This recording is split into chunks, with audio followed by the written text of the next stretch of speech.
ಕೇಳಿ ಶಿವಮೊಗ್ಗದ ಇರುವಕ್ಕಿ ಮತ್ತು ನವಿಲೆಯ ಕೆಳದಿ ಶಿವಪ್ಪನಾಯಕ ಕೃಷಿ ಮತ್ತು ತೋಟಗಾರಿಕೆ ವಿಜ್ಞಾನಗಳ ವಿಶ್ವವಿದ್ಯಾಲಯ ಇವರ ಪ್ರಾಯೋಜಿತ ಕಾರ್ಯಕ್ರಮ UAHS ನೇಗಿಲ ಮಿಡಿತ.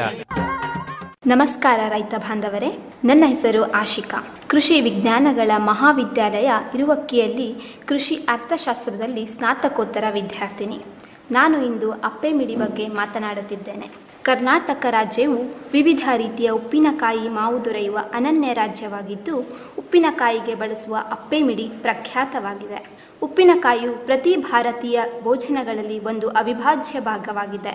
ಅಪ್ಪೆಮಿಡಿ ಉಪ್ಪಿನಕಾಯಿಯ ಬೇಡಿಕೆಯು ಪ್ರತಿ ವರ್ಷಕ್ಕೆ ಸುಮಾರು 4,000ರಿಂದ 5,000 ಟನ್, ಅಂದರೆ 90ರಿಂದ 100 ಕೋಟಿ ಬೆಲೆಯುಳ್ಳದಾಗಿದೆ. ಶಿವಮೊಗ್ಗ ಜಿಲ್ಲೆಯ ರಿಪ್ಪಿನಪೇಟೆಯು ಅಪ್ಪೆಮಿಡಿಯ ಉಪ್ಪಿನಕಾಯಿಯ ಪ್ರಖ್ಯಾತವಾದ ವ್ಯಾಪಾರ ಕೇಂದ್ರವಾಗಿದೆ.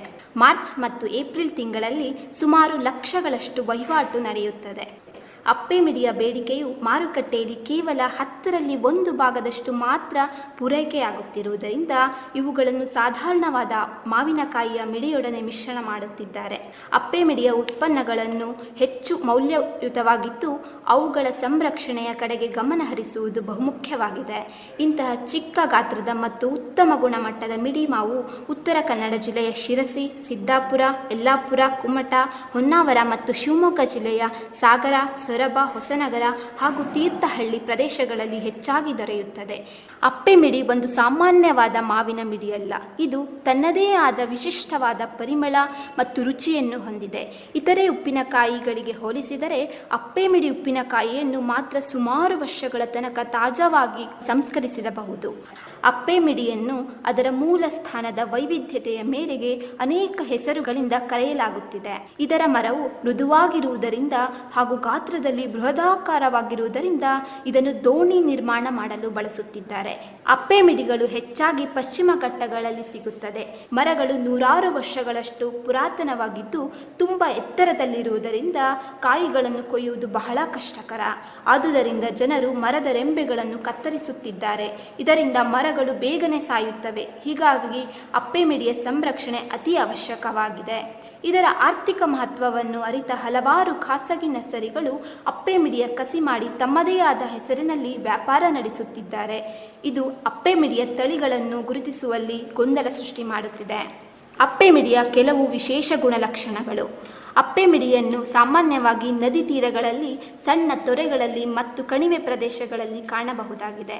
ಅಪ್ಪೆಮಿಡಿ ಮರಗಳು 2,000ದಿಂದ 6,000ದವರೆಗೆ ಮಿಡಿಗಳನ್ನು ಬಿಡುತ್ತವೆ. ಈ ಮಿಡಿಗಳು ಗುಂಡಾಗಿದ್ದು ಅಥವಾ ಉದ್ದನೆಯ ಹಾಗೂ ಮೊಟ್ಟೆಯಂತಹ ಆಕಾರಗಳನ್ನು ಹೊಂದಿರುತ್ತವೆ. ಅನೇಕ ಮಿಡಿಗಳು ಚಿಕ್ಕ ಗಾತ್ರದಿಂದ ಕೂಡಿದ್ದು ಉತ್ತಮವಾದ ಪರಿಮಳವನ್ನು ಬೀರುತ್ತವೆ.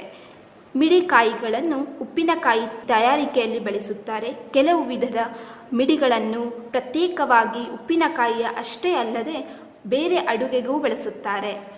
ಇವುಗಳು ವಿಶೇಷವಾಗಿ ಹೆಚ್ಚು ಆಮ್ಲೀಯ, ದಪ್ಪತೊಟ್ಟು, ಚಿಕ್ಕ ಗಾತ್ರದ ಬೀಜಗಳು, ತೆಳುವಾದ ಸಿರುಳು ಮತ್ತು ಸಾಮಾನ್ಯವಾಗಿ ಉದ್ದವಾದ ಕಾಯಿಗಳಾಗಿರುತ್ತವೆ.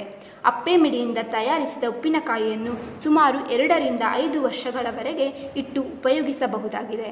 ಹೆಚ್ಚಿನ ಮಾಹಿತಿಗಾಗಿ ಸಂಪರ್ಕಿಸಿ 9483210540. ಧನ್ಯವಾದಗಳು. ನಾನು ಡಾಕ್ಟರ್ RC ಜಗದೀಶ್, ಕುಲಪತಿಗಳು, ಕೃಷಿ ಮತ್ತು ತೋಟಗಾರಿಕಾ ವಿಜ್ಞಾನಗಳ ವಿಶ್ವವಿದ್ಯಾನಿಲಯ ಶಿವಮೊಗ್ಗ ವತಿಯಿಂದ ತಮ್ಮಲ್ಲಿ ಕೇಳ್ಕೊಂಡಿದ್ದೆ, ನಮ್ಮ ನೇಗಿಲೆ ಮಿಡಿತ ಕಾರ್ಯಕ್ರಮವನ್ನು ತಾವೆಲ್ಲ ತಪ್ಪಲೆ ಕೇಳಬೇಕು. ನಮ್ಮ ನೇಗಿಲೆ ಮಿಡಿತ ಪಬ್ಲಿಕೇಶನ್ ಎಲ್ಲ ಪ್ರತಿಯೊಬ್ಬರು ತಗೋಬೇಕು, ಅದರ ಸದುಪಯೋಗ ಪಡ್ಕೊಳ್ಬೇಕು. ಅದೇ ರೀತಿ ನಮ್ಮ ವಿಶ್ವವಿದ್ಯಾಲಯಕ್ಕೆ ಭೇಟಿ ನೀಡಿ ನಮ್ಮ ಎಲ್ಲ ಕಾರ್ಯಕ್ರಮಗಳಲ್ಲಿ ಭಾಗವಹಿಸಿ ನಮ್ಮ ಎಲ್ಲ ಸಂಶೋಧನಾ ಫಲಗಳು ರೈತರಿಗೆ ತಲುಪುವಂತೆ ತಾವೆಲ್ಲ ಬರಬೇಕು ಅಂತ ಮತ್ತೊಮ್ಮೆ ಕೇಳ್ತಾ ನನ್ನ ಮಾತುಗಳನ್ನು ಮುಗಿಸ್ತೇನೆ. ಇದುವರೆಗೆ ಶಿವಮೊಗ್ಗದ ಇರುವಕ್ಕಿ ಮತ್ತು ನವಿಲೆಯ ಕೆಳದಿ ಶಿವಪ್ಪನಾಯಕ ಕೃಷಿ ಮತ್ತು ತೋಟಗಾರಿಕೆ ವಿಜ್ಞಾನಗಳ ವಿಶ್ವವಿದ್ಯಾಲಯದ ಪ್ರಾಜೆಕ್ಟ್ವದ ಅಡಿಯಲ್ಲಿ ಆಕಾಶವಾಣಿ ಭದ್ರಾವತಿ ಕೇಂದ್ರದಲ್ಲಿ ಸಿದ್ಧಪಡಿಸಲಾದ ಕೃಷಿ ಮತ್ತು ಕೃಷಿ ಅವಲಂಬಿತ ವಿಷಯಗಳ ಜ್ಞಾನ ತುಂಬುವುದಕ್ಕಾಗಿಯೇ ಇರುವ ವಿಶೇಷ ಕಾರ್ಯಕ್ರಮ UAHS ನೇಗಿಲ ಮಿಡಿತ ಆಕಾಶವಾಣಿ ಭದ್ರಾವತಿ, ಚಿತ್ರದುರ್ಗ, ಮಡಿಕೇರಿ ಮತ್ತು ಮಂಗಳೂರು ಕೇಂದ್ರದಿಂದ ಏಕಕಾಲಕ್ಕೆ ಪ್ರಸಾರವಾಯಿತು. ಪ್ರಸ್ತುತಿ ಡಾಕ್ಟರ್ SM ಸುಧಾಕರ್. ನಿರ್ವಹಣೆ SR ಭಟ್.